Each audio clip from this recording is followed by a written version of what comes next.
Isaías 63, versículo 7, diz: As benignidades do Senhor mencionarei e os muitos louvores do Senhor, consoante tudo o que o Senhor nos concedeu, e a grande bondade para com a casa de Israel, que usou com eles segundo as suas misericórdias e segundo a multidão das suas benignidades. Obrigado, Deus Pai, pela Tua palavra. Obrigado, Senhor, por cada momento que Tu passas conosco, Pai, por cada momento em que Tu falas conosco, Pai. Obrigado, Deus, por já falares comigo, Pai, por plantares esta semente em mim.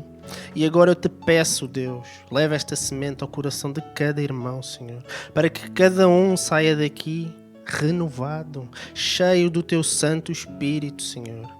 Eu te peço, Pai, que não fale eu, mas fales Tu através de mim, Senhor. Eu te peço, Deus Pai, torna-me pequeno diante da Tua glória. Enche este lugar com a Tua presença, que cada um saia daqui, não da mesma forma como entrou, mas saia transformado. Eu te louvo e te agradeço, porque Tua é a honra, Tua é a glória e o poder para sempre. Amém? Amém. Podem se assentar, irmãos. O culto todo falámos sobre bondade de Deus. O pastor começou a falar que Jesus virá. Depois o culto desenrolou-se sobre bondade, sobre o quanto Deus nos acompanha, quanto Deus nos ajuda. E quando nós falamos em bondade de Deus, nós não podemos falar como se fosse apenas um atributo de Deus. É algo que faz parte da própria natureza de Deus. Porque tudo o que Deus faz é bom. E nós, como bons estudantes da palavra que nós somos, nós sabemos que desde a criação até a regeneração do homem, Deus sempre foi bom. Porque Deus é bom. No texto nós lemos, por outras palavras, que Isaías vai anunciar a bondade que o Senhor fez. Vai anunciar o que o Senhor faz e vai anunciar o que o Senhor ainda vai fazer. Ele vai também louvar ao Senhor, porque Ele mostrou grande bondade para com o seu povo. Mostrou grande compaixão, que usou com eles segundo as suas misericórdias. Noutras traduções, misericórdia também está como graça. Segundo a sua bondade. Aleluia. E nós sabemos que Deus é bom. Amém, igreja? Aleluia. Quantos aqui podem dizer que já experimentaram a bondade de Deus? Será que nós falamos sobre essa bondade tantas vezes quanto nós devíamos? Quando é que nós damos louvores? Aqui como Isaías nos diz, em que momentos é que nós louvamos a bondade de Deus na nossa vida? Entendam, irmãos. Nas outras religiões, as divindades são sempre vistas como alguém mau, alguém vingativo, alguém severo. São divindades que exigem uma obediência cega, exigem rituais, exigem sacrifícios. E pedem isso constantemente para evitar que a ira caia sobre o povo. E essas divindades muitas vezes exigem sacrifícios humanos. Temos o exemplo de Moloque na Bíblia, que ele exigia que bebés fossem atirados para a fornalha. Estas entidades, divindades, exigem que as pessoas matem por eles. A troco do quê, irmãos? A troco de nada. A vida daquele povo não mudava, continuava miserável como era. E quanto muito, ficava pior, porque eles tinham que dar aquilo que tinham e aquilo que não tinham. Tudo para agradar uma divindade. E era tudo inutilmente. Vocês lembram-se dos profetas de Baal no Monte Carmelo? Eles passaram o dia todo a chicotear-se, a cortar-se, para que o altar pegasse fogo. Foi preciso chegar ali a Elias para perguntar: onde é que está o vosso Deus? Será que ele está a dormir? Será que ele foi passear? Talvez está de viagem. E ele ainda brincou. Joguem água nesse altar. Ponham mais água ainda. Aumentem a dificuldade. Eu vou-vos mostrar quem é Deus. E então, assim que Elias falou, caiu fogo do céu e o altar se ardeu. Foi preciso que Elias fizesse alguma coisa? Não. Foi preciso que Elias pagasse alguma coisa para fogo cair do céu? Não. Deus fez cair fogo do céu simplesmente porque Ele é bom. Deus quis que todos ali vissem o seu poder e a sua glória. Deus quis mostrar a todos os profetas quem é Deus. E esse é o Deus que eu adoro. Esse é o Deus que cada um de nós aqui adora. É esse Deus que nós devemos glorificar. Amém? Glória a Deus. Nós devemos falar desse Deus, não só aqui dentro da igreja, mas também lá fora, irmãos. Porque com o nosso Deus, o jugo é suave e o fardo é leve. Deus nunca nos pede nada que nós não vamos conseguir fazer. E se algo que Ele nos peça parece impossível, o nosso Deus vai nos capacitar para fazer isso. E é porque nós merecemos? Não. É tudo porque Ele é bom. Nós precisamos reconhecer as coisas que Deus faz na nossa vida. O que Isaías diz neste texto é: lembrem-se do que Deus já fez por vocês. Lembrem-se de tudo o que Ele faz. E lembrem-se de tudo aquilo que Ele ainda pode fazer na vossa vida. A nossa fé tem que ser viver desta forma. De não esperar que Deus faça. É sabermos que tudo o que Ele já faz é porque Ele é assim. A mesma coisa que Ele já fez por nós, Ele vai continuar a fazer, porque o Deus não muda. E Ele vai ser sempre assim, bom conosco. Amém? Glória. Vamos então começar do princípio. Gênesis capítulo 1, versículo 31. Aleluia. Que diz: E viu Deus tudo quanto tinha feito, e eis que era muito bom, e foi a tarde e a manhã, o dia sexto. Irmãos, Deus é bom. Tudo o que Ele faz é bom. E o texto ainda diz: era muito bom. Toda a criação de Deus, muito boa. Cada peça do puzzle que é a criação se encaixa de uma maneira que nós não conseguimos explicar. É tudo maravilhoso. Tudo tem uma ordem, tem uma perfeição. Há uma beleza em toda a criação de Deus que a ciência não consegue explicar. Nós não conseguimos explicar. Mas tudo foi criado com um propósito. E nós também fomos criados com um propósito. É verdade. Amém? Aleluia. Então Deus criou-nos à sua imagem e semelhança. Isso quer dizer que nós fomos criados com atributos do nosso Deus.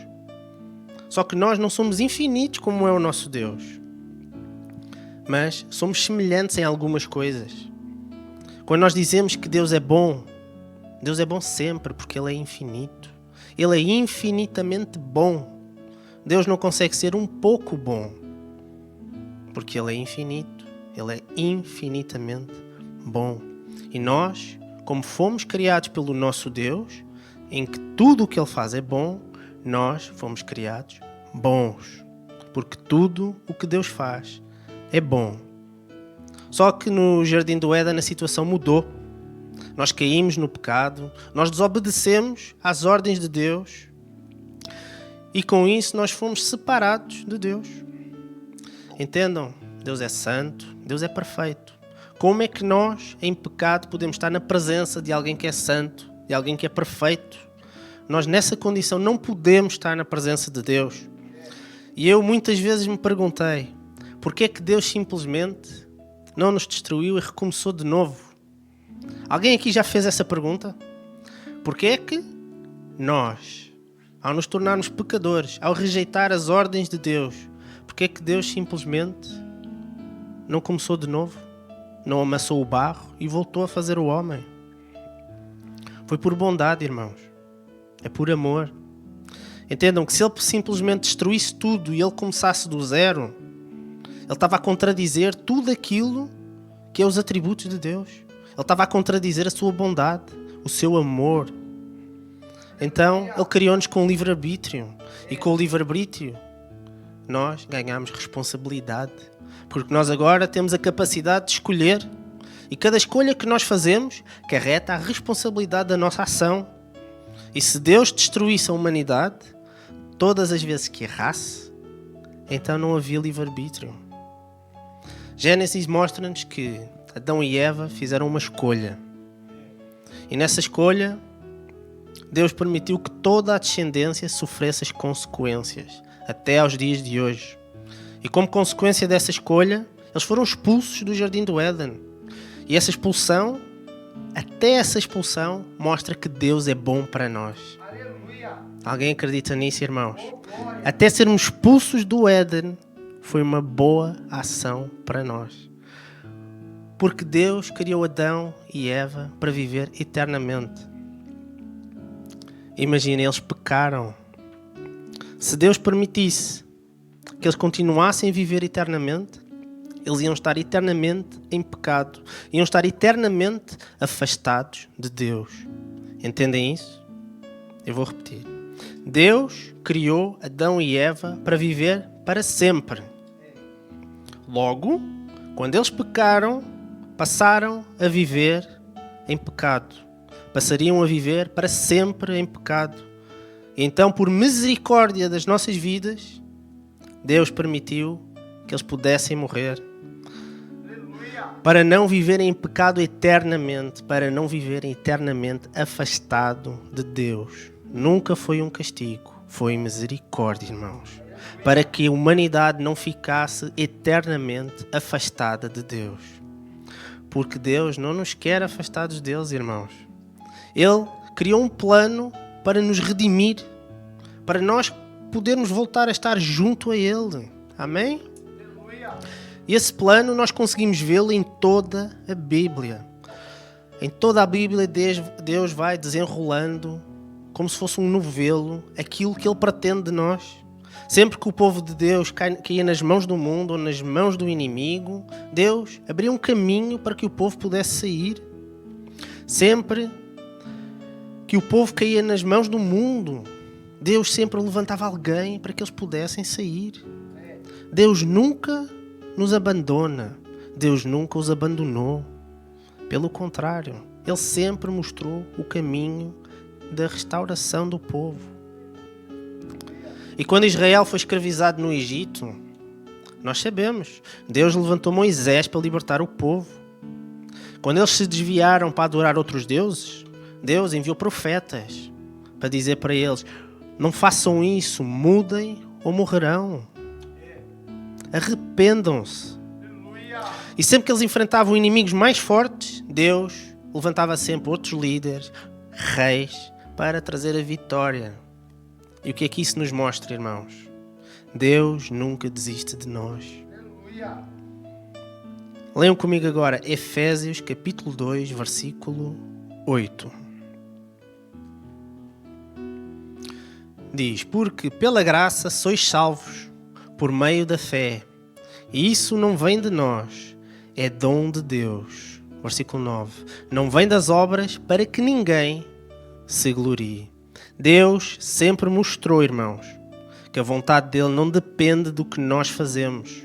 Não depende se nós merecemos. Isto é algo que nós temos que entender. Deus não nos ama porque nós somos bons. Ele nos ama porque Ele é bom. Amém? Nada do que nós fazemos nos torna merecedores da bondade e do amor de Deus. Nós somos falhos, nós somos imperfeitos, nós constantemente caímos nos nossos próprios erros. Se fosse mérito nosso, nunca íamos ser salvos. Pensem comigo, mérito do quê? Mas como a Bíblia nos mostra, Deus nos ama por bondade, mesmo sem nós merecermos. E lembram-se quando eu disse que Deus, tudo o que Deus criou era bom? Vemos agora Mateus capítulo 7, versículo 11. que diz: se vós, pois, sendo maus, sabeis dar boas coisas aos vossos filhos, quanto mais o vosso Pai que está nos céus dará bens aos que lhe pedirem. Aleluia! Se nós, sendo maus, conseguimos dar coisas boas aos nossos filhos, como é possível nós, pecadores, maus, falhos, imperfeitos, ainda assim somos capazes de fazer coisas boas? Como é possível, irmãos? Porque nós fomos criados por Deus e tudo o que Deus faz é bom. Nós fomos corrompidos? Sim. Mas existe algo dentro de nós que nos faz fazer coisas boas. Isso não é uma qualidade nossa. Isso é uma qualidade de quem nos criou. Isso é uma qualidade de Deus, irmãos. Aleluia. E nós ainda conseguimos fazer o bem. Amém? Porque fomos criados por um Deus que é bom. Imaginem nós maus conseguimos dar coisas boas aos nossos filhos. Imaginem quanto é que Deus não dá na sua infinita bondade. Amém? Porque Ele nos ama incondicionalmente, irmãos. Ele ama o que está quebrado, aquele que está perdido. Por mais afastado que esteja de Deus, Ele continua a amar. Ele sempre está lá, pronto, com a mão estendida, pronto para nos receber. E esse é o poder da bondade de Deus, irmãos. Só que temos que entender isto com cuidado, porque não é porque não merecemos nada de tudo o que nós fazemos que temos que viver de qualquer forma. Nós temos que viver conforme aquilo que a palavra nos instrui. Temos que viver da forma que Jesus nos ensinou a viver. Amém? Todo o cuidado que Deus teve, todas as restrições que Ele nos mostrou no Antigo Testamento, foi tudo para mostrar como é que nós devemos viver. Amém? Só que isso não bastou para o povo ver o que Deus precisava. O que Deus precisava em nós enquanto povo de Deus. Deus precisava de nós sermos um povo diferente. Um povo selecionado para trazer aquele que um dia nos vinha salvar. Cada sacrifício no Antigo Testamento apontava para aquele que vinha cumprir a lei, que vinha manifestar a bondade de Deus. E esse alguém é Jesus, irmãos. O sangue dos cordeiros, o sangue dos bodes, o sangue dos novilhos apenas cobriam os pecados do povo temporariamente. Nunca ia remover o pecado definitivamente. E desde o início, Deus mostrou-nos que a única forma de restaurar a humanidade era necessário um sacrifício perfeito. Foi então que Deus atingiu o auge do seu plano e enviou o seu Filho, Jesus. Isto é algo tremendo, irmãos. Deus não exigiu que nós dessemos nada. Ele colocou tudo à nossa disposição. Ele deu o seu único Filho como sacrifício perfeito. E tudo porque Ele é bom. E esse foi o maior ato que Deus fez sobre a humanidade. Romanos 5:8. Mas Deus prova o seu amor para conosco, em que Cristo morreu por nós, sendo nós ainda pecadores. Vejam a bondade de Deus, irmãos. Não foi quando nós melhoramos, não foi quando nós merecemos, foi quando nós estávamos perdidos que Deus decidiu enviar Jesus para morrer por nós, irmãos. E por isso nós temos acesso à casa do Pai. O véu foi rasgado, o pecado foi vencido, a morte foi derrotada, irmãos. E foi necessário que o Filho de Deus morresse por nós, foi necessário que o sangue do Cordeiro perfeito fosse derramado sobre as nossas vidas para sermos merecedores da salvação. Aleluia. E Jesus, irmãos, Ele não veio só como um sacrifício para nos tornar merecedores da salvação. Toda a vida de Jesus veio como um molde para as nossas vidas. É necessário que nós percorramos o mesmo caminho que Jesus abriu para nós. E para correr esse caminho, nós precisamos nos arrepender verdadeiramente. Tem que ser com um coração sincero para podermos caminhar de volta até aos braços do Pai. Amém? Não é como quando pedimos desculpa a alguém sem ser sinceros. Quando nós pedimos desculpa a outra pessoa, nós olhamos nos olhos para eles verem a nossa sinceridade. Só que nós não conseguimos olhar nos olhos de Deus. Portanto, nós temos que colocar a sinceridade no nosso coração, porque Deus vê o nosso coração diretamente. Amém? Aleluia. Alguém aqui conhece a parábola do filho pródigo?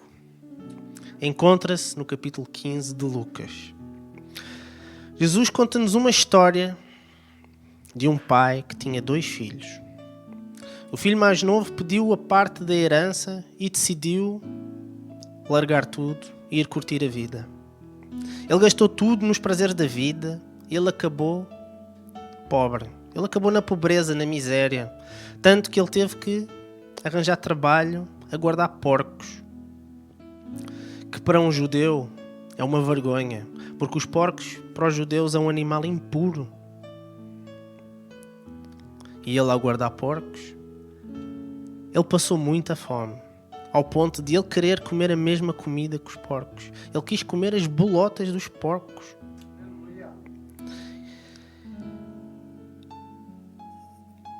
E ninguém ali naquela terra lhe conseguia dar comida, porque aquela terra estava a passar por uma fome imensa.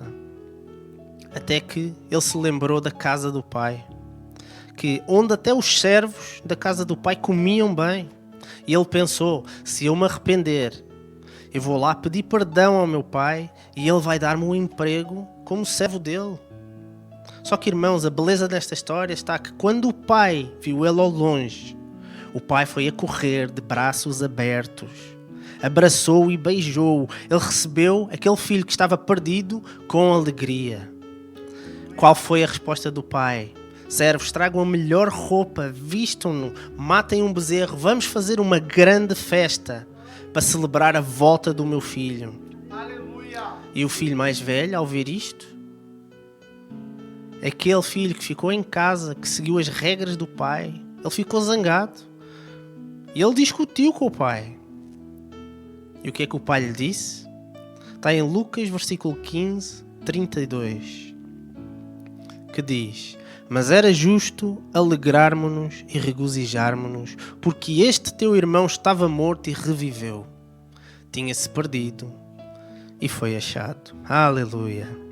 Esta história não é sobre alguém que voltou depois de se desviar.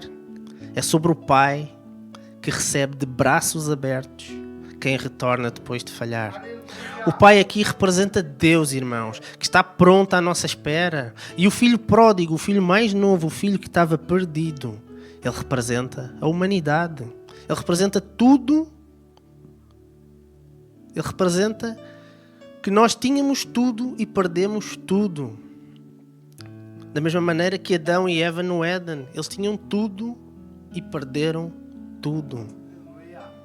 Foi escolha nossa viver longe de Deus, irmãos. Viver longe da casa do Pai.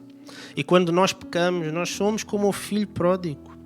Abandonamos o nosso Pai para desperdiçar a nossa vida. E aqueles que entendem que erraram, aqueles que reconhecem que realmente pecaram, que precisam de perdão, Deus sempre vai dar uma segunda oportunidade. Deus vai sempre estar lá de braços abertos, pronto para nos perdoar, desde que o nosso arrependimento seja sincero. Ele vai lá estar de braços abertos e vai fazer uma grande festa no céu. Aleluia. E já alguma vez pararam para perguntar se Deus vai ficar contente quando nós chegarmos no céu? Eu acredito que Ele vai estar tão contente quanto nós de chegar ao céu. Amém? E este perdão de braços abertos está disponível para todos nós. Está ao alcance de toda a gente. E nós só precisamos de uma coisa, que é ter fé. Que é o que nos diz em João 3,16.